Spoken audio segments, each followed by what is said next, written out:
नमस्कार,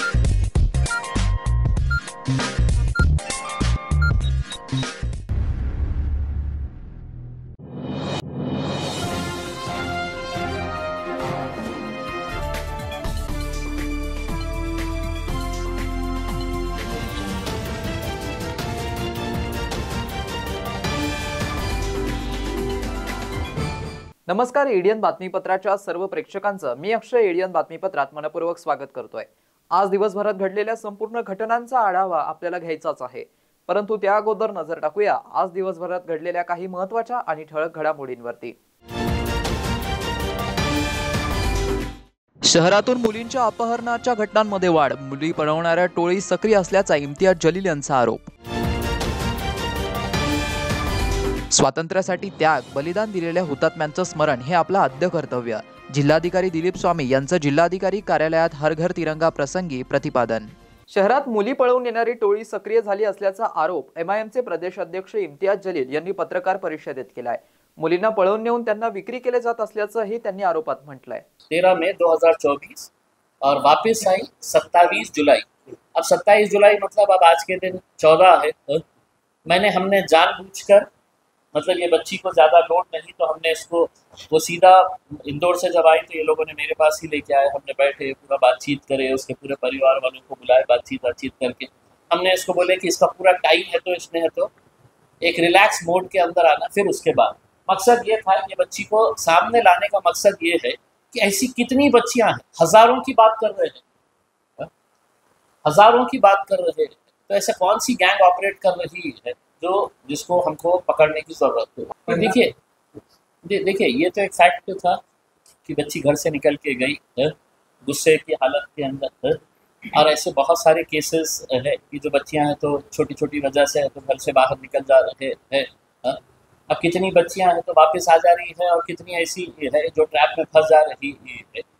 भाई एक चीज़ ये तो समझ में आ गई है कि औरंगाबाद रेलवे स्टेशन के ऊपर एक मियाँ बीवी बैठे हुए हैं जिनके पास कुछ इस तरह का पानी है।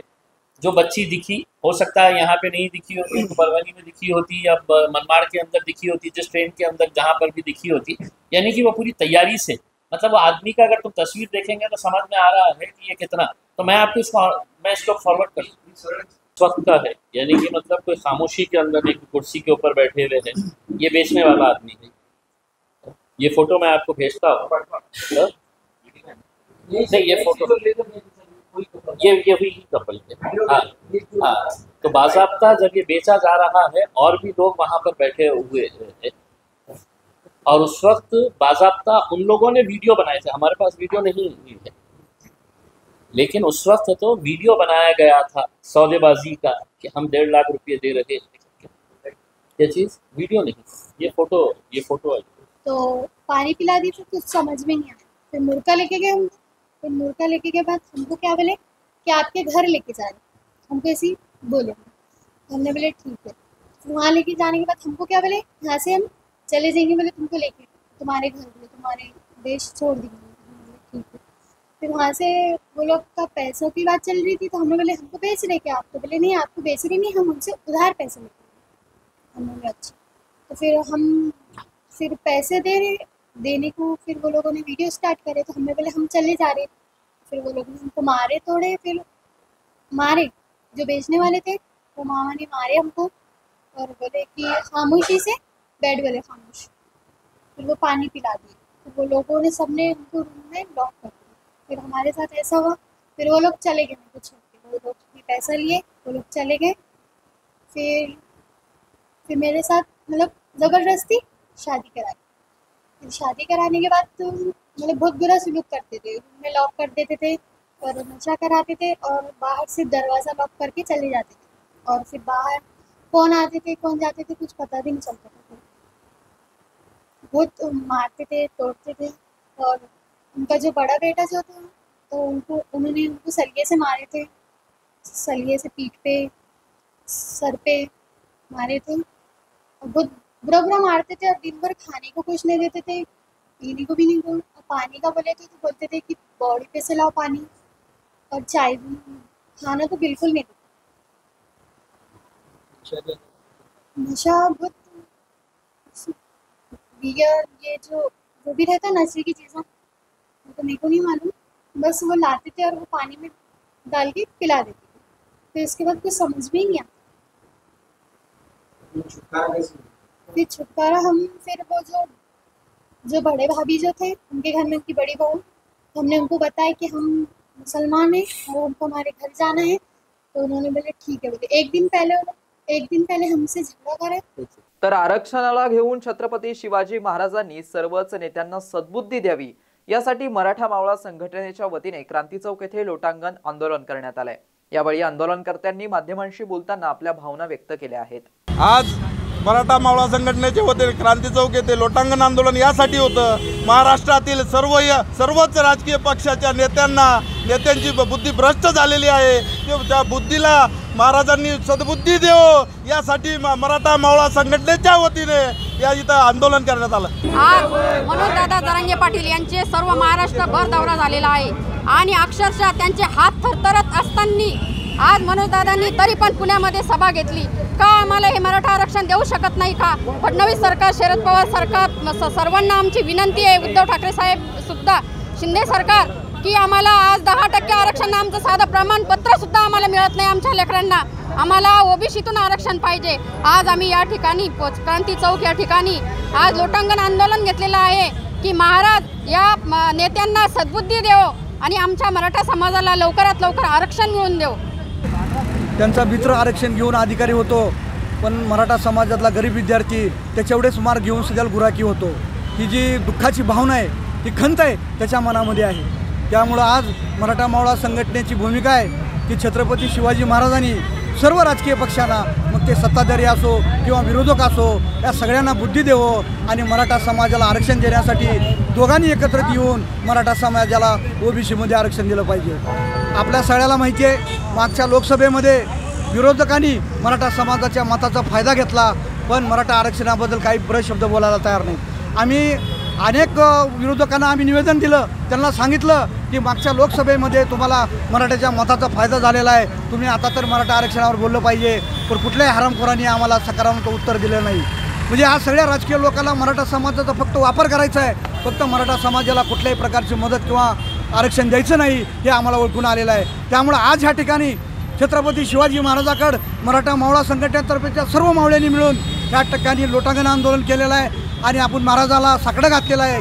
या शरद पवार असतील, उद्धव ठाकरे असतील, एकनाथ शिंदे साहेब असतील, फडणवीस साहेब असतील, अजितदादा असतील, त्याचबरोबर नाना पटोले साहेब असतील, या सर्वांना चांगली बुद्धी देवं आणि मराठा समाजाला ओबीसीमध्ये आरक्षण देवं यासाठी छत्रपती शिवाजी महाराजाला मराठा मावळा संघटनेतर्फे साकडं घालण्यात येत आहे। जर तुम्ही आम्हाला मतदान दिलं नाही तर आम्ही तुमच्या खात्यातील 1500 रुपये परत घेऊ, असं वक्तव्य करणारे रवी राणा यांच्या विरोधात क्रांती चौक येथे शहर जिल्हा काँग्रेस कमिटीच्या वतीने भाजप सरकार व रवी राणा यांच्या विरोधात तीव्र निदर्शने करण्यात आली आहे। लाडकी बहीण जी योजना आहे हे अतिशय फसवी आणि महिलांना गाजर दाखवलेले, निवडणुका जवळ समोर ठेवून एक गाजर दाखवण्याचा हा प्रयत्न केलेला आहे। मला या सरकारला जवाब विचारायचा आहे की तुम्ही सत्तेत किती दिवस झाले आले, तुम्हाला आत्ता लाडकी बहिणीची आठवण झाली का? तुम्ही एवढे दिवस झाले तुम्ही महागाईंवरती, महिलांच्या प्रश्नावरती तुम्ही ब्रक करायला तयार नाही। आणि राहिली लाडकी योजना ही शासकीय योजना आहे। ही योजना ना शिंदेच्या बापाच्या घरची नाही, फडणवीसच्या बापाच्या घरची नाही, अजित पवारच्या बापाच्या घरची नाही, ते आमच्या हक्काची जनतेच्या पैशाची लाडकी योजना आहे। आणि त्या योजनेचे पैसे रवी राणासारखा दलाल माणूस भाजपचा त्यांनी सांभाळलेला, तो म्हणतो की तुम्ही जर मतदान आम्हाला नाही केलं तर तुम्हाला आम्ही पैसे आम्ही परत घेऊ। अरे हा रवी राणाला माझा प्रश्न आहे, ते पैसे का तुझ्या बापाच्या पैसे, शेतातले पैसे आहेत का तुझ्या बापाचे घरचे पैसे? आज ह्या माध्यमातून, ह्या योजनेच्या माध्यमातून ह्या शिंदे सरकारचा सर्वात प्रथम मी निषेध करते। त्यांनी लाडली योजना आणून आमच्या महाराष्ट्रातल्या सर्व बहिणीचा अपमान केलेला आहे आणि हा अपमान आम्ही कदापिही सहन करणार नाही। आज महिला काँग्रेस रस्त्यावर उतरून वारंवार निषेध करत आहे। डॉक्टर बाबासाहेब आंबेडकर मराठवाडा विद्यापीठ अंतर्गत ताराबाई शिंदे स्त्री अभ्यास केंद्र व राष्ट्रीय सेवा योजना पदव्युत्तर विभाग यांच्या संयुक्त विद्यमाने अहिल्याबाई होळकर यांच्या स्मृती दिनानिमित्त प्राध्यापक चंद्रकांत चव्हाण यांच्या व्याख्यानाचं आयोजन करण्यात आलं होतं। डॉक्टर बाबासाहेब आंबेडकर मराठवाडा विद्यापीठ अंतर्गत ताराबाई शिंदे स्त्री अभ्यास केंद्र व राष्ट्रीय सेवा योजना पदवी उत्तर विभाग यांच्या संयुक्त विद्यमाने अहिल्याबाई होळकर यांच्या स्मृतिदिनानिमित्त प्राध्यापक चंद्रकांत चव्हाण यांचं अहिल्याबाई होळकर जीवन आणि कार्य या विषयावरील व्याख्यानाचं आयोजन करण्यात आलं होतं। यावेळी राष्ट्रीय सेवा योजनेचे कार्यक्रम अधिकारी डॉक्टर गजानन दांडगे यांनी प्रास्ताविक केलं, तर ताराबाई शिंदे स्त्री अभ्यास केंद्राचे विद्यार्थी नितीन गवई यांनी सूत्रसंचालन केलं। रीना वायदंडे यांनी पाहुण्यांचा परिचय व रामदास येले यांनी आभार प्रदर्शन केलं। यावेळी केंद्रातील doctor Ashwini More, doctor Savita Bahirat, Shri Santosh Lokhande, doctor Vikas Tachle तसेच ताराबाई शिंदे स्त्री अभ्यास केंद्राचे व राष्ट्रीय सेवा योजनेचे विद्यार्थी मोठ्या संख्येने या व्याख्यानाला उपस्थित होते। गंगा असेल, नर्मदा असेल, अनेक ठिकाणी नद्यांना त्यांनी घाट बांधले आणि या सर्व पुण्य कार्यामुळे संपूर्ण देशभरामध्ये अहिल्यादेवींच्या विषयी आदरभाव हा तत्कालीन सर्वच राज्यकर्त्यांच्या मनामध्ये निर्माण झाला। मग मोगल बादशहा असो, निजाम असो, हे दोघेही इस्लाम धर्मीय जरी असले तरी देखील अहिल्यादेवींच्या विषयी त्यांच्या मनामध्ये आदराची भावना होती आणि या पुण्यकर्मांमुळे संपूर्ण देशभरातील हिंदू धर्मीय राज्यकर्त्यांच्या मनामध्ये, सरदारांच्या मनामध्ये तर त्यांच्याविषयी कमालीचा आदर होता। तुकोजी होळकर हे त्यांचे सेनापती जे होते, मल्हाररावांचे मानसपुत्र, ते वयाने अहिल्यादेवींपेक्षा मोठे होते, परंतु ते अहिल्यादेवींना माता मानत असत, आपली आई मानत असत, वयाने मोठे असून इतका त्यांच्या व्यक्तिमत्वाचा प्रभाव हा सर्वत्र असलेला आपल्याला पाहायला मिळतो। परंतु आजच्या या व्याख्यानामध्ये मी त्यांच्या धार्मिक कार्याला थोडंसं बाजूला ठेवून, म्हणजे त्यांनी मंदिरे किती बांधली, घाट किती बांधले, त्याचबरोबर त्यांनी किती मंदिरांचा जीर्णोद्धार केला, किती ठिकाणी अन्नछत्र सुरू केली, सदाव्रते सुरू केली वगैरे वगैरे, या ज्या सगळ्या गोष्टी आहेत त्या सातत्याने चर्चिल्या जातात, त्या सगळ्या गोष्टी काहीशा बाजूला ठेवून अहिल्यादेवींचं याशिवाय असणारं एक व्यक्तिमत्व, एक कणखर अशा प्रकारचे राज्यकर्ते म्हणून असेल, एक कुशल प्रशासक म्हणून असेल आणि हे जे त्यांचं व्यक्तिमत्व आहे त्याच्याविषयी फारशी चर्चा होत नाही, या संबंधाने मी माझ्या या आजच्या व्याख्यानामध्ये त्यांचं व्यक्तिमत्व आपल्यासमोर ठेवण्याचा प्रयत्न केला। महाराष्ट्रातील वापगाव हे होळकरांचं मूळ गाव होतं आणि या वापगावहून होळकरांचं कुटुंब हे स्थलांतरित झालं होळ या गावी आणि होळ या गावी ते राहिलेले असल्या कारणामुळे त्यांना होळकर हे आडनाव नंतरच्या कालखंडामध्ये प्राप्त झाले। शहरवासियांना एक सुवर्ण संधी, तुम्ही एखादा व्यवसाय करताय का? मग एडीएन वरती जाहिरात करा आणि मिळवा व्यवसायात मोठा फायदा। तर वाट कसली पाहताय? आताच खाली दिसत असलेल्या नंबरवरती संपर्क साधा। आपल्याला अजूनही काही बातम्यांचा आढावा घ्यायचा आहे, परंतु इथे वेळ झाली एका छोट्याशा ब्रेकची। कुठेही जाऊ नका, पाहत रहा एडीएन न्यूज।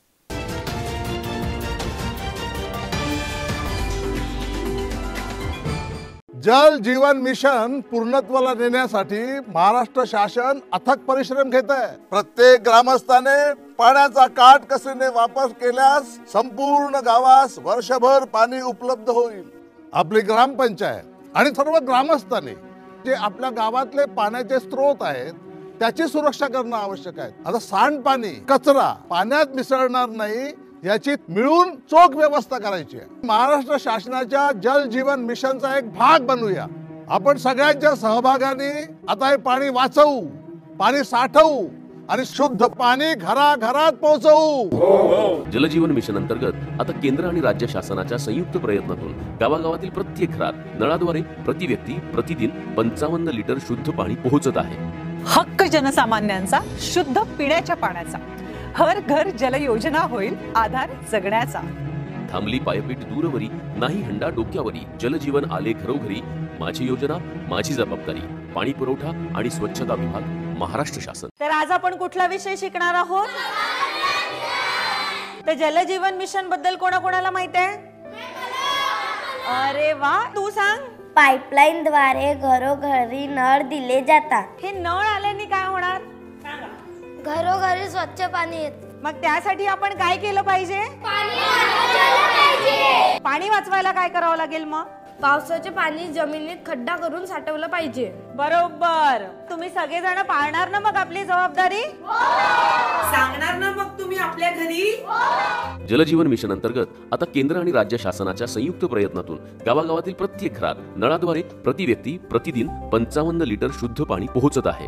आता यासाठी लोकसहभागातून पाण्याचा ताळेबंद, समान पाणी वाटप, उपांगाची देखरेख, देखभाल दुरुस्ती यासाठी सामुदायिक प्रयत्न करून या योजनेचा अविरत लाभ घेऊ. थांबली पायपीट दूरवरी, नाही हंडा डोक्यावरी. जलजीवन आले घरोघरी. माझी योजना माझी जबाबदारी. पाणी पुरवठा आणि स्वच्छता विभाग, महाराष्ट्र शासन.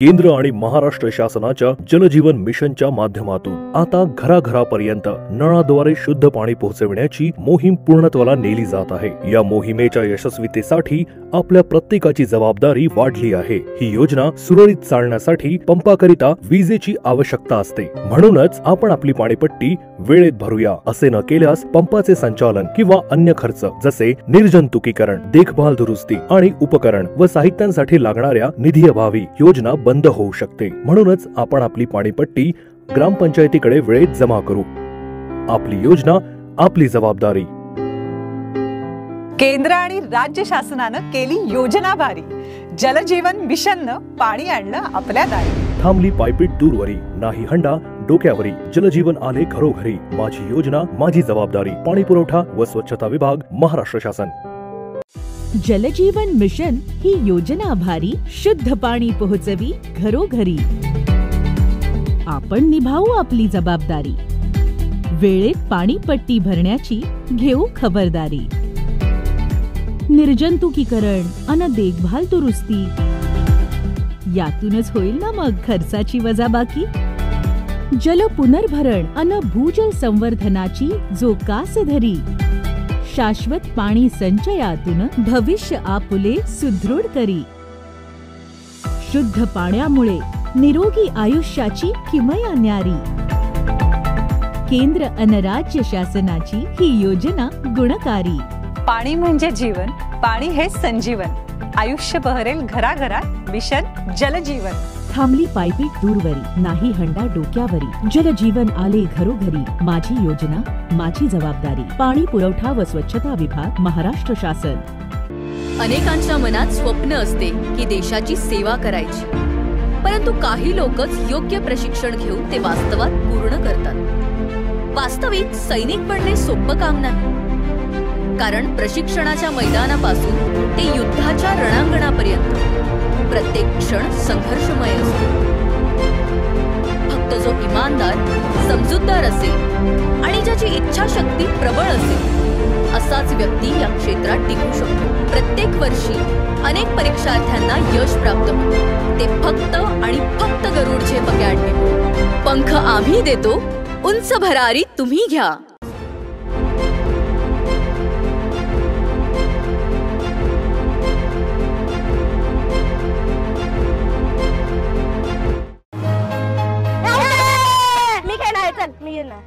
तू कुठे? माझा नंबर आहे आता. हो याचा नंबर आहे. तू कशी आलीस खेळायला? आणि तुला खेळायला वेळ कसा मिळाला? अरे आता माझ्याकडे खेळायला आणि अभ्यास करायला वेळच वेळ आहे.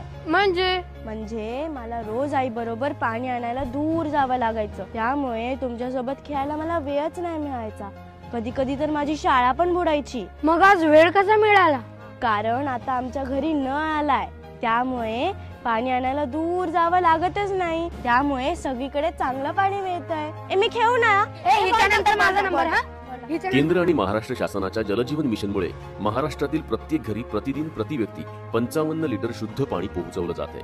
अनेक दुर्गम भागातील वाड्या वस्त्यांवरही सौर ऊर्जेचा वापर करून शुद्ध पाणी पोहोचवलं जात आहे. त्यामुळे अनेक महिलांचा पाण्यासाठी होणारा त्रास वाचला आहे. तसेच अनेक मुलींच्या शिक्षणातील आणि खेळण्यातील अडथळा दूर होतोय. थांबली पायपीट दूरवरी, नाही हंडा डोक्यावरी, जलजीवन आले घरोघरी, माझी योजना माझी जबाबदारी, पाणी पुरवठा आणि स्वच्छता विभाग, महाराष्ट्र शासन.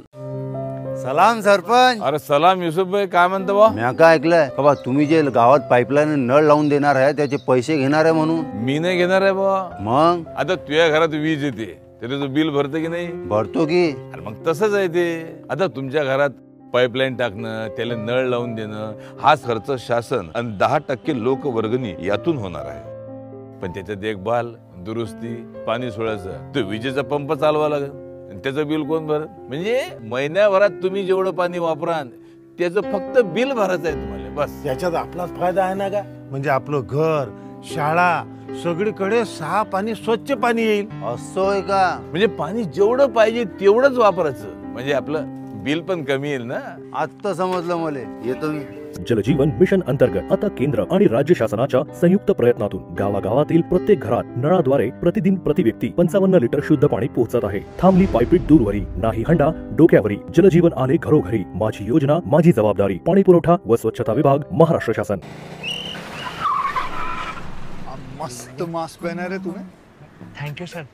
वो जान बचाने के लिए पहनना पड़ता है ना सर. रेडीमेड है या टेलर मेड है? ऑनलाइन ऑर्डर किया है सर. एक और है क्या? है ना सर. देना. बहुत मस्त लगे आपको.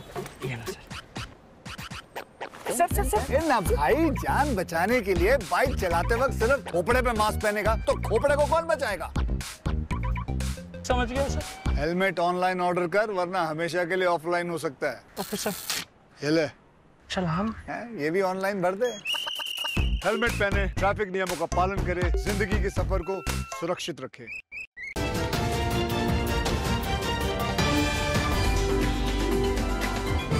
ब्रेक नंतर पुन्हा एकदा स्वागत आहे. आपण बघत आहात एडियन बातमीपत्र. तिरंगा ध्वज हा आपल्या स्वातंत्र्याचं प्रतीक आहे. या स्वातंत्र्यासाठी ज्या हुतात्म्यांनी आपल्या प्राणांचं बलिदान दिलंय, घरावरती तुळशी पात्र ठेवलं, त्यांचं स्मरण करणं हे आपलं आद्य कर्तव्य असून त्यासाठीच हर घर तिरंगा हे अभियान राबवण्यात येत आहे. त्यात सहभागी होणे हे आपल्या प्रत्येकाचं कर्तव्य आहे, असं प्रतिपादन जिल्हाधिकारी दिलीप स्वामी आज कार्यक्रमामध्ये केलंय. हर घर तिरंगा अभियान राबवण्यात येत आहे. या निमित्त आज जिल्हाधिकारी कार्यालयात आज सर्व अधिकारी कर्मचाऱ्यांना तिरंगा ध्वज वितरित करण्यात आला. त्यानंतर आयोजित कार्यक्रमात जिल्हाधिकारी स्वामी बोलत होते. निवासी उपजिल्हाधिकारी विनोद खिरोळकर, उपजिल्हाधिकारी प्रबोधय मुळे, उपजिल्हाधिकारी एकनाथ बंगाळे, डॉक्टर सुचेता शिंदे, जिल्हा नियोजन अधिकारी भारत वायाळ आदी तसेच जिल्हाधिकारी कार्यालयातील अधिकारी व कर्मचारी उपस्थित होते. आज सकाळी जिल्हाधिकारी कार्यालयाच्या प्रांगणात सर्व अधिकारी कर्मचारी यांना राष्ट्रध्वज वितरित करण्यात आला. भारत माता की जय, वंदे मातरम, हर घर तिरंगा अशा घोषणा देण्यात आल्या. त्यानंतर सर्व अधिकारी कर्मचाऱ्यांना जिल्हाधिकारी दिलीप स्वामी यांनी नियोजन सभागृहात संबोधित केलं. जिल्हाधिकारी स्वामी म्हणालेत की आज उपभोगत असलेलं स्वातंत्र्य हे सहजासहजी मिळालेलं नाहीये. लाखो लोकांनी त्यासाठी बलिदान दिलंय. त्यांचा त्याग आणि बलिदानामुळे आपण आज आहोत, हे स्वातंत्र्य उपभोगतोय. त्यामुळे त्या त्याग आणि बलिदानाची आठवण ठेवणे व ते पुढच्या पिढीपर्यंत पोहोचवणं हे आपली आद्य जबाबदारी आहे. प्रत्येकाने हा देश सर्वतोपरी मानून देशाप्रती आपलं कर्तव्य बजावण्यास प्राधान्य द्यायला हवं, असंही त्यांनी यावेळी सांगितलं. प्रास्ताविक प्रबोधय मुळे यांनी केलं. भारतीय स्वातंत्र्याचा अमृत महोत्सव अंतर्गत केंद्र शासनाकडून हर घर तिरंगा मोहीम सुरू करण्यात आली. ही मोहीम लोकांनी घरी तिरंगा लावण्यासाठी व लोकांच्या हृदयात देशभक्तीची भावना जागृत करणे, राष्ट्रध्वजाबद्दल जागरूकता वाढवण्यासाठी हर घर तिरंगा ही मोहीम लोक चळवळ बनली. राज्यात मोठ्या उत्साहात जल्लोषात ही मोहीम साजरी करण्यात आली. महानगरपालिकेतर्फे काढण्यात आलेल्या तिरंगा यात्रेने शहरवासी यांनी यांचं लक्ष वेधून घेतलं होतं. क्रांती चौक ते संत एकनाथ रंग मंदिर पर्यंत तिरंगा यात्रेचं आयोजन करण्यात आलं होतं. या कार्यक्रमाची सुरुवात दीप प्रज्वलन करून करण्यात आली. यावेळी तिरंगा शपथ घेण्यात आली. तसेच तिरंगा कॅनव्हासवर उपस्थित मान्यवर व नागरिकांनी शुभेच्छा संदेश लिहिले. तसेच या ठिकाणी तिरंगा सेल्फी पॉइंटवरती जवळपास 100 ते 150 नागरिकांनी सेल्फी घेतली. यानंतर क्रांती चौक ते संत एकनाथ रंग मंदिर पर्यंत मनपा शालेय विद्यार्थ्यांच्या लक्षणीय उपस्थितीत तिरंगा यात्रा काढण्यात आली. यावेळी विद्यार्थ्यांनी लेझिम व बँड पथकाने शहरवासियांचं लक्ष वेधलं. सर्वांच्या हातात असणाऱ्या तिरंगा ध्वजाने व जय घोषाने अवघे वातावरण देशभक्तिमय झालं होतं. यावेळी अतिरिक्त आयुक्त रणजित पाटील, संतोष वाहुळे, उपायुक्त रवींद्र जोगदंड, मुख्य लेखापरीक्षक शिवाजी नाईकवाडे, मुख्य वैद्यकीय आरोग्य अधिकारी डॉक्टर पारस मंडलेचा, मुख्य उद्यान अधीक्षक विजय पाटील, आरोग्य अधिकारी अर्चना राणे, कार्यकारी अभियंता फारुख खान, शिक्षणाधिकारी भारत तीनगोटे, सहाय्यक आयुक्त संजय सुरडकर, रमेश मोरे, बीके परदेशी, माहिती व जनसंपर्क अधिकारी तौसिफ अहमद, नागरी मित्र पथकाचे कर्मचारी, विविध विभागातील अधिकारी कर्मचारी यांची प्रमुख उपस्थिती होती. तापड या नाट्य मंदिर येथे शिक्षण महर्षी माधवराव बोर्डे व्याख्यानमालेच्या पहिल्या दिवशी ज्येष्ठ पत्रकार ज्ञानेश्वर महाराज आणि प्रसिद्ध विचारवंत प्रदीप साळुंके यांनी पहिलं पुष्प गुंफलंय. तर सुप्रसिद्ध लेखक पत्रकार निरंजन टकले आणि डॉक्टर प्रकाश शिरसाट यांनी लोकशाहीला धोके काय आहेत या विषयावरती आपलं मत मांडलंय. त्यांनी घेतलेलं नाहीये तर दिलेलं आहे. खूप जणांना शिक्षण आहे, मदत आहे. आज जर प्रत्येक त्यांचे 10 युनिट्स वेगवेगळ्या ठिकाणी चालू आहे. किमान 1000-1200 लोकांना आज हाताला काम मिळाले, पोटाला काम मिळालेले. प्रश्न तेवढाच आहे की त्यांच्या विचारांनी ते वागतात का? ते विचारांनी वागत नसेल, ज्या विचारांनी माधवरावांनी काम सुरू केलं त्या विचारांनी वागत नसेल तर उपयोग काय? ज्या आपली जी इथे जे महामानवांचे आणखी आपल्या महापुरुषांचे फोटो लावलेले त्यांच्या विचाराचा आपण अनुनय करत नसेल, प्रत्यक्ष जीवनात वागत नसेल तर त्याचा उपयोग काय? माधवरावांनी तसा विचार केला असेल का? तर केलेला असेल. म्हणूनच त्यांचं कार्य आज शिल्लक राहिलेलं आहे. त्यांच्या कामामध्ये अनेक अडचणी आलेल्या असतील. एक फुलपाखरू असतं, तुम्हाला सगळ्यांना माहिती आहे, 8वी 9वीला फुलपाखराचा धडा आहे की फुलपाखरू आहे त्याचं आयुष्य किती? तर एक फक्त 15 दिवसाचं. ती अळी असते आणि अळीचं 15 दिवसामध्ये फुलपाखरू बनतं. ते फुलपाखरू आपल्याला पकडावं असं वाटतं.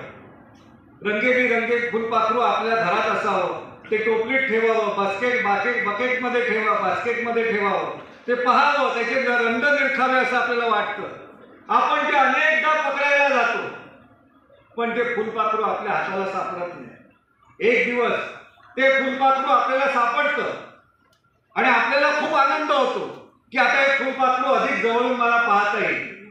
पण लक्षात येतं ओंजळीत बंद केलेलं ते फुलपाखरू अजिबात हालचाल करत नाही, निश्चित पडलेलं असतं. आपल्याला वाटतं फुलपाखरू आता खूप शहाणं झालेलं आहे. हे फुलपाखराने काय केलेलं असतं? हे फुलपाखरू आहे त्या 15 दिवसाच्या आयुष्यामध्ये इतरांच्या आयुष्याचा विचार न करता भिरभिरत असतं. या झाडावरनं त्या झाडावर, ह्या फळावरनं त्या फळावर, त्या फुलावरनं दुसऱ्या फुलावर, इकडचे परागकण तिकडे नेत असतं आणि हा निसर्ग सगळ्या फळा फुलांनी झाडांनी बहरत असतं. ते फुलपाखरू असा विचार करत नाही. तो हत्तीसारखा एवढा मोठा प्राणी, त्याला 125 वर्षाचं आयुष्य आणि मला इतकंच काय, मी इतका निसर्ग फुलवतो. ते हत्ती काय करतो? इकडचं लाकूड तिकडे नेतो, मोडतोड करतो, नासधूस करतो. मी तर तसं काहीच करत नाही. हिस्त्र असलेला वाघ सिंह 20-25 वर्षाचे असतात, त्यांना इतकं आयुष्य काय? कुत्रा आहे, तो लाचार आहे, शेपटी हलवतो जो खायला देईल त्याच्या समोर, त्याला 15-20 वर्षाचं आयुष्य, मला इतकंच काय? छोट्या छोट्या प्राण्यांना इतकं एवढं मोठं आयुष्य आहे, पण फुलपाखरू असं विचार करत नाही मला आयुष्य कमी काय. माधवरावांनी त्या फुलपाखरासारखं ते फुलवत, आणखी फुलं फुलवत राहिली, त्याची ही आज फळं दिसत. ते फुलपाखरू जसं आपल्या हातात येतं ते हलत नाही, आपल्या लक्षात येतं ते निश्चित पडलेले. आपण ओंजळ उघडून बघतो, ते फुलपाखरू आहे ते गतप्राण झालेलं असतं. निसर्गाचं ते लेणं आपण निसर्गाला अर्पण करतो आणि हाताकडे पाहतो काय, त्या मेलेल्या फुलपाखरांनी सुद्धा आपल्याला रंग दिलेले असतात. रंग माधवरावांनी असेच रंग तुम्हाला दिले, म्हणून व्याख्यानांचा रंग आता निर्माण झाले. 26 जुलै आरक्षण दिन व साहित्य सम्राट अण्णाभाऊ साठे यांच्या जयंती प्रित्यर्थ गुरु रविदास सत्यशोधक समाजातर्फे गुणवंतांच्या व सेवानिवृत्तांचा अभिनंदन सोहळा मोठ्या उत्साहात पार पडलाय. गुरु रविदास सत्यशोधक समाजातर्फे आरक्षण दिन व साहित्य सम्राट अण्णाभाऊ साठे जयंती प्रित्यर्थ गुणवंत विद्यार्थी व सेवानिवृत्तांचा हार्दिक अभिनंदन सोहळा नुकताच मौलाना आझाद संशोधन केंद्रात मोठ्या उत्साहात पार पडलाय. समाजात जागृती घडवून आणणे त्या माध्यमातून समाज स्वावलंबन, सदाचार, बंधुभाव व समता निर्माण व्हावी या उद्देशानेच गुरु रविदास सत्यशोधक समाज गेल्या 30 वर्षांपासून सत्यशोधक प्रबोधनकार प्राध्यापक डॉक्टर PS चंगोले यांच्या मार्गदर्शनाखाली सातत्याने अशा विविध कार्यक्रमांचं आयोजन करत असते। याचाच एक भाग म्हणून 26 जुलै आरक्षण दिन व साहित्य सम्राट अण्णाभाऊ साठे यांच्या जयंती प्रित्यर्थ गुणवंतांच्या व सेवानिवृत्तांच्या हार्दिक अभिनंदन सोहळ्याचं आयोजन करण्यात आलं होतं। कार्यक्रमाचे उद्घाटक म्हणून औद्योगिक सुरक्षा व आरोग्य संचालनालय उपसंचालक धीरा खिरोडकर यांची उपस्थिती होती। अध्यक्षस्थानी गुरु रविदास सत्यशोधक समाज प्रदेश सचिव गमा पिंजरकर हे होते, तर मनपा उपमुख्य कार्यकारी अधिकारी रवींद्र जोगदंड हे मुख्य वक्ते म्हणून उपस्थित होते। यावेळी देविकाबाई दांडेकर, मीरा बाविस्कर, शाखा अभियंता PS टोपे, कमलाबाई पवार, कमल जगदीश बेदवे, सुषमा गायकवाड, लताबाई मेहर, CM रमणे आदींची यावेळी प्रमुख उपस्थिती होती। यावेळी उपस्थित मान्यवरांच्या हस्ते गुणवंतांचा आणि सेवानिवृत्तांचा सत्कार करण्यात आला। आयोजन समितीमध्ये संतोषराव लोखंडे, प्राध्यापक GK काटकर, BC वाडेकर, उषाताई वाढई आणि त्यांच्या सहकाऱ्यांचा समावेश होता। व रविदास सत्यशोधक मासिकाच्या वतीने गेल्या 30 वर्षापासून ॲडव्होकेट डॉक्टर PS चंगोले सर यांच्या मार्गदर्शनाखाली 1 दिवसीय, 2 दिवसीय, 3 दिवसीय निवासी शिबिराच्या माध्यमातून सातत्याने प्रबोधन करीत आहे। तसेच चळवळीचे प्रदेश महासचिव माननीय गमा पिंजरकर साहेब यांच्या प्रेरणेने महापुरुषाच्या जयंत्या तसेच पुण्यतिथ्या यांचे औचित्य साधून समाजातील गुणवंत विद्यार्थी व सेवानिवृत्त अधिकारी कर्मचारी यांचा सत्कार सोहळ्याचे आयोजन केले जाते। समाज बांधवाच्या तन मन धनातून हे कार्यक्रम होतात। 26 जुलै आरक्षण दिन व साहित्य सम्राट अण्णाभाऊ साठे यांच्या जयंतीचा मुख्य उद्देश समाजात जागरूकता घडवून आणणे, त्या माध्यमातून समाज स्वावलंबन, सदाचार, बंधुभाव व समानता निर्माण व्हावी याचाच एक भाग म्हणून या भव्य दिव्य कार्यक्रमाचे आयोजन आहे। आजच्या कार्यक्रमात आपल्या सर्वांची भोजनाची व्यवस्था केलेली आहे। आपण सर्वांनी भोजनाचा आस्वाद घ्यायचा आहे। बहुजन नायक, बहुजन संघटक, बहुजन समाजरत्न मान्यवर साहेब कांशीरामजी नेहमी म्हणायचे की राजनीति चले या न चले, राजनीति चले या न चले, मगर फुले शाहू अम्बेडकर की मूवमेंट निरंतर चलना चाहिए। यह मूवमेंट चलाते चलाते न जाने बहुत सारे विधायक, सांसद और मंत्री बन जाएंगे। आयोजकांनी मला प्रार्थना करण्याची संधी दिल्याबद्दल मी त्यांचे पुनश्च आभार व्यक्त करतो। आते आते मैं एक शेर पढ़ा है, जाते जाते मैं आपको सुनाता हूँ। तमन्ना सच्ची हो तो हजारों रास्ते निकल आते, तमन्ना सच्ची हो तो हजारों रास्ते निकल आते, तमन्ना झूठी हो तो हजारों बहाने निकल आते। नंदनवन कॉलनी परिसरातील उद्यानात खुलेआम नशेचं व्यसन करणाऱ्या तरुणांचा नागरिकांनी व्हिडिओ काढला, तेव्हा तरुणांनी गांजा दाखवत हाय हॅलो हा व्हिडिओ पोलिसांकडे पोहोचल्यावरती बघा काय गंमत उडाली येते। नंदनवन कॉलनी परिसरातील खुले रंगमंच उद्यानामध्ये भर दिवसा दारू गांजासारख्या पदार्थांचं सेवन काही तरुण नियमितपणे करत होते। नागरिकांनी तरुणांना समजावण्याचा प्रयत्न केला असता त्यांनी धमक्या दिल्या। यावेळी एका नागरिकांनी मद्यपींचा व्हिडिओ काढला। तो व्हिडिओ काढत असताना एकाने बिनधास्तपणे पुढील गांजा दाखवत निर्लज्जपणे हाय हॅलो केलाय। हा व्हिडिओ सोशल मीडियावरती व्हायरल झालाय आणि तो थेट पोलीस आयुक्तालयापर्यंत पोहोचला। या प्रसंगी NDPAच्या पथक प्रमुख पोलीस निरीक्षक गीता बागवडे यांनी दखल घेत पथकाला कारवाईचे आदेश दिले। NDPAच्या पथकाने मंगळवारी दुपारी सदर उद्यान गाठून सर्व गजाटींना एका ओळीत बसवत पोलिसी भाषेत समज दिली। त्यांना समज देऊन छावणी पोलिसांच्या ताब्यात देण्यात आलं। नागरिकांच्या विनंतीनंतर अरेरावीची भाषा करणारे गंजाटी उद्यानातून थेट छावणी पोलीस ठाण्यात पोहोचले असून त्यांचा छावणी पोलीस ठाण्यात आता पाहुणचार सुरू आहे। शेवटी पुन्हा एकदा नजर टाकूया आज दिवसभरात घडलेल्या काही महत्त्वाच्या आणि ठळक घडामोडींवरती। शहरातून मुलींच्या अपहरणाच्या घटनांमध्ये वाढ, मुली पळवणाऱ्या टोळी सक्रिय असल्याचा इम्तियाज जलील यांचा आरोप। स्वातंत्र्यासाठी त्याग, बलिदान दिलेल्या हुतात्म्यांचं स्मरण हे आपलं आद्य कर्तव्य। जिल्हाधिकारी दिलीप स्वामी यांचं जिल्हाधिकारी कार्यालयात हर घर तिरंगा प्रसंगी प्रतिपादन. आणि याबरोबरच हे बातमीपत्र इथेच संपलं. पुन्हा भेटूया पुढील बातमीपत्रात. तोपर्यंत पाहत रहा आपल्या हक्काचं बातमीपत्र ADN न्यूज.